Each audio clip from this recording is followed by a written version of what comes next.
Hello everyone, welcome to another prompt cluster. This is the 7th one, I believe. We'll just get right into it here.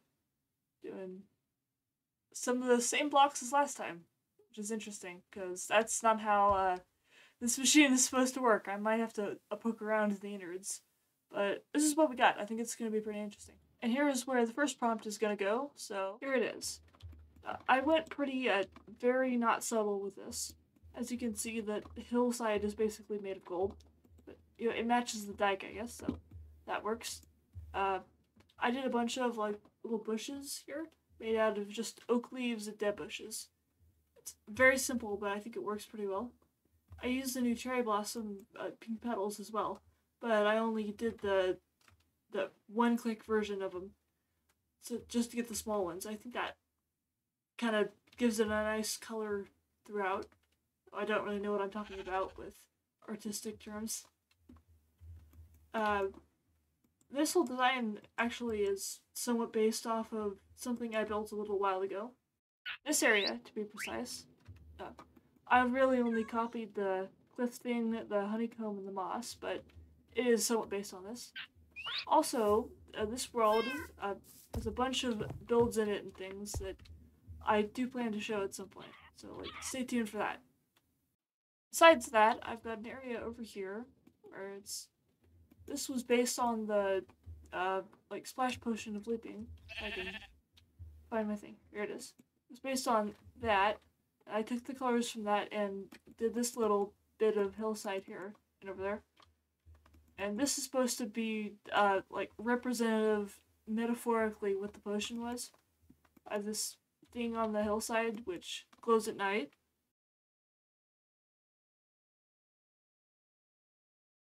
I also did a path here, but coming down from this little area here. It goes through here, and it continues on through this way, over here, where I did a bunch of landscaping, terraforming, whatever you call it. And this area is actually going to be like a little residential area. There's going to be lots of houses around it. I don't know if I'm getting to that in this episode, but that's what I planned for this. One other thing is this thing, which is supposed to be like a broken up music disc that's been just jammed into the hill for some reason. It has, yet again, another little lever to turn the music on and off. So that was the first prompt. The second prompt is another red banner, which is strange, because I've gotten that like 3 times in a row now. So I will have to investigate that. But for this, oh, we got another camel too. That is really weird. But anyways, bunch of interesting combination of blocks. This next prompt is going to be kind of like a Stonehenge thing. I'm going to raise up the ground and it's going to look cool. Okay, so I'm thinking I'm just not going to say what I'm doing before I do it, because I was originally going to do like a Stonehenge kind of thing. Instead, I ended up with a giant like rip in the ground with weird portals on it. So, yeah, I think I just am not going to say what I'm doing before I do it. But basically, what I did is I took this stuff and I made a big ravine thing here, alternating with all these blocks using one of the new ones here, because it makes a nice kind of transition here. Down here there's a little like cave camel, which is a monster that lives in here, and we don't ask questions about what that is. Up here, there's a big, like, portal structure, and, like, my story for this is, it's, like, really ancient, so it doesn't function anymore. This was the ancient people who lived in this land before these people lived in it. This was their attempt at figuring out portal technology, and it's not functioning anymore because it's, like, really old and wasn't made very well in the first place. But I've got a bunch of banners and like flags up here because this would have been like the standard like symbol of the ancient people who lived in this area before. Down here I've just got a bunch of like pots and stuff as well. Daisies and pots with hanging roots under them that I got there via commands because you can't place them like that normally. Because I think it would make sense for the plants to have grown at the bottom of the pot by, you know, since it's super ancient and stuff. And there's a bunch of red and magenta blocks around the area. It kind of like percolates into the other areas. Kind of a weird transition. It's almost supposed to look like these were nether portals, and a bit of the nether has bled through and made weird magical changes to the terrain. Turned it into netherrack and helium and stuff. And that is basically it for this one. I didn't go as complicated or huge as I do normally. Okay, third prompt. Let's see what we got. Oh, that's right. Okay, I forgot. I did a little debugging and stuff with this machine on camera, or off camera, sorry. And I already have one ready because that's the first successful one I got in here after I added a bunch of filters to hopefully make the blocks it gives out a bit more impartial, so I don't keep getting like red banners, for instance, 3 times in a row. But yeah, this is what we're doing.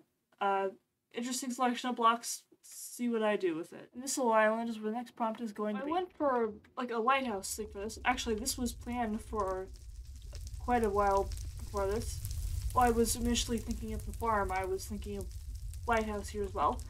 But basically, as you can see, I went for slightly more unusual design than I normally go.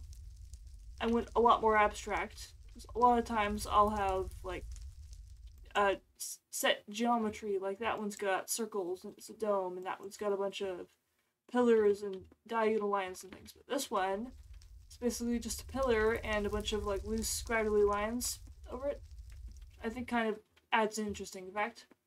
Top of it, of course, is a big cube, which is supposed to be like a glaze, or, a blaze block.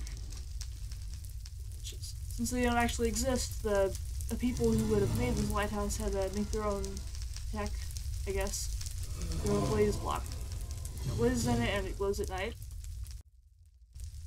And down here, there's basically a little pier, I guess. Oh, okay, there was supposed to be a lead tied to a squid. Down here, it looks like a despawn though. It's unfortunate. So this boat is just gonna sit next to here. Go into the building.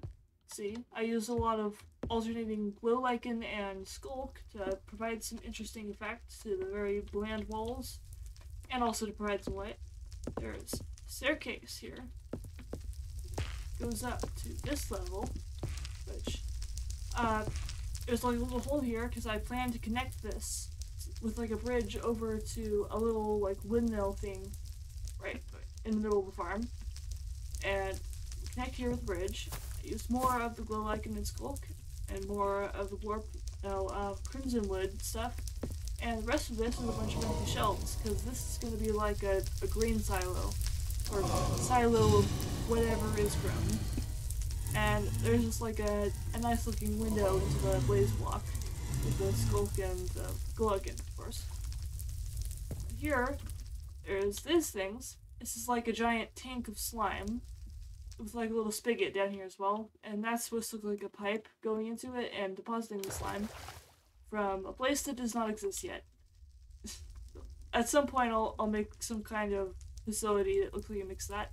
Same for this. This is supposed to be like an ink, I don't know what you call it, pot, or I forgot what I called it. But this thing, it's got a bunch of ink in it. It's got a spigot of its own down here. And I just got some like lily pads connecting them, which adds kind of a messy effect to it. Maybe I'll change that at some other point in time, but for now that's what I've gone with. And that's basically the end of this video. Thank you for watching. Bye!